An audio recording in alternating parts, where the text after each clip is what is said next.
bersifat universal. Kalau kalian mau tahu, simak videonya. Kalian tahu nggak sih apa itu perwakilan negara di organisasi internasional yang bersifat universal? Mari kita bahas. Perwakilan negara dalam suatu organisasi internasional yang bersifat universal adalah suatu perserikatan bangsa-bangsa, badan-badan khususnya badan-badan tenaga internasional yang memiliki tanggung jawab serta berskala secara global. Perwakilan negara di organisasi internasional yang bersifat universal adalah wakil resmi dalam suatu negara yang bertugaskan untuk sebagai perwakilan dalam suatu negaranya untuk kepentingan nasionalnya yang bersifat internasional, yang berskala secara global serta internasional, seperti UNESCO, Perserikatan Bangsa-Bangsa atau PBB, serta World Health Organization atau WHO, serta organisasi-organisasi internasional lainnya yang berskala global atau berskala besar. Nah, perwakilan negara di organisasi internasional yang bersifat universal adalah, yang kita ketahui bahwa perwakilan negara yaitu adalah hubungan antar negara-negara dengan hubungan antar organisasi yang internasional yang berskala global, yang keanggotaannya secara global, tanggung jawab atau segala macam-macamnya, dan memiliki kepribadian hukum internasional atau legal personality yang memiliki tujuan untuk memungkinkan para negara-negara ikut serta aktif dalam pengambilan keputusan dalam suatu negara serta kesempatannya untuk dalam bergabung ke kancah internasional. Selanjutnya yang kedua adalah fungsi perwakilan negara dalam organisasi internasional yang bersifat universal. Fungsi ini sering dikaitkan dengan perwakilan diplomatik bilateral. Namun dalam konteks organisasi internasional atau organisasi yang bersifat universal, para perwakilan negara juga dapat melindungi kepentingan warga negaranya atau korporasi negaranya yang berkaitan langsung dengan organisasi internasional, termasuk substansi yang dibahas dalam forum multisisi. Ruang lingkup yang mencakup ada bidang politik, ekonomi, sosial, budaya, serta kebijakan global.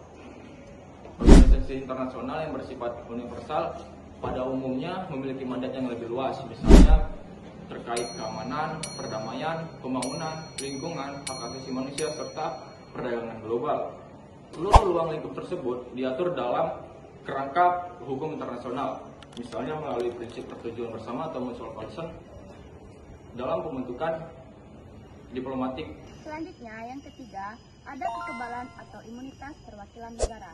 Perwakilan negara pada organisasi internasional yang bersifat universal seperti Perserikatan Bangsa-Bangsa atau PBB memiliki status hukum dan kekebalan untuk menjamin pelaksanaan fungsi diplomatiknya secara efektif. Kekebalan ini bersifat fungsional, bukan absolut, dan bertujuan untuk menjaga independensi perwakilan negara dalam menyelesaikan fungsi diplomatiknya tanpa intervensi yurisdiksi negara tuan rumah. Namun, pelaksanaan kekebalan tetap harus memperhatikan fungsi akuntabilitas dan penghormatan negara nasional.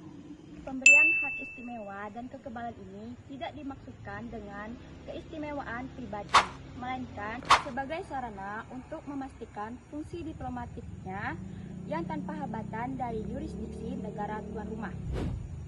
Prinsip ini didasarkan pada asas fungsional necessity bahwa kekebalan diberikan sejauh diperlukan untuk melakukan fungsi resmi.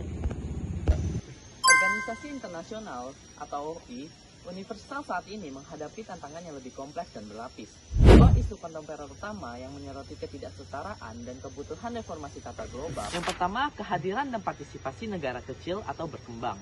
Negara kecil atau small states dan negara berkembang atau developing country memiliki hambatan struktural yang signifikan saat mereka berpartisipasi dalam OI, meskipun mereka adalah anggota mayoritas. Yang kedua adalah akuntabilitas dan etika. Isu kontemporer lainnya adalah tantangan yang semakin besar terhadap akuntabilitas atau pertanggungjawaban dan perilaku perwakilan negara dan sekretariat OI itu sendiri. Selain menjalankan fungsi dasarnya, perwakilan negara juga memiliki peran strategis yang sangat penting dalam mengatur arah dan hasil kebijakan di organisasi internasional. Yang pertama, sebagai penyalur kepentingan atau lobby. Perwakilan negara berperan aktif dalam melobi negara-negara lain, baik secara bilateral maupun kelompok regional. Yang kedua, sebagai pemain diplomasi multilateral. Dalam konteks ini, kemampuan bernegosiasi dan berkomunikasi menjadi hal yang sangat krusial. Dan yang ketiga, sebagai agen implementasi kebijakan. Perwakilan negara tidak hanya berhenti pada tahap perumusan kebijakan, tetapi juga ikut memantau dan memfasilitasi penerapan hasil keputusan organisasi internasional di tingkat nasional. Mereka memastikan bahwa kebijakan yang dihasilkan di forum global benar-benar dapat dijalankan sesuai dengan kepentingan dan kemampuan dalam negeri. Nah, meskipun kekebalan itu penting, namun hukum internasional mengakui adanya beberapa batasan. Yang pertama, kekebalan hanya berlaku untuk tindakan resmi atau functional immunity. Tindakan yang terkait atau kecuali dari fungsi tersebut, misalnya hanya untuk kepentingan pribadi maupun kepentingan komersial, maka kekebalan dapat dicabut. Nah, yang kedua, negara atau negara pengirim ataupun organisasi internasional dapat melepaskan kekebalannya atau disebut dengan waiver of immunity. Nah, yang ketiga, kekebalan berakhir ketika masa jabatan ataupun misi telah berakhir, kecuali tindakan itu diperlukan jika berkaitan dengan fungsi resmi sebelumnya. Nah, mengenai tujuan pemberian kekebalan, ada 3. Yang pertama, menjamin kemandirian diplomatik dalam hal tujuan komunikasi dan pengambilan keputusan. Nah, yang kedua, yakni menjaga kesetaraan antara anggota organisasi internasional. Nah, yang ketiga, yakni melindungi fungsi organisasi internasional dari campur tangan yurisdiksi nasional yang dapat menghambat kerjasama. Nah, mengenai status dan kekebalan pada perwakilan negara pada organisasi internasional bersifat universal. Nah, merupakan mekanisme hukum yang esensial untuk menjamin efektivitas diplomatik dan kesetaraan antar negara anggota organisasi internasional. Nah, kemudian kekebalan yang diberikan bersifat fungsional, bukan absolut.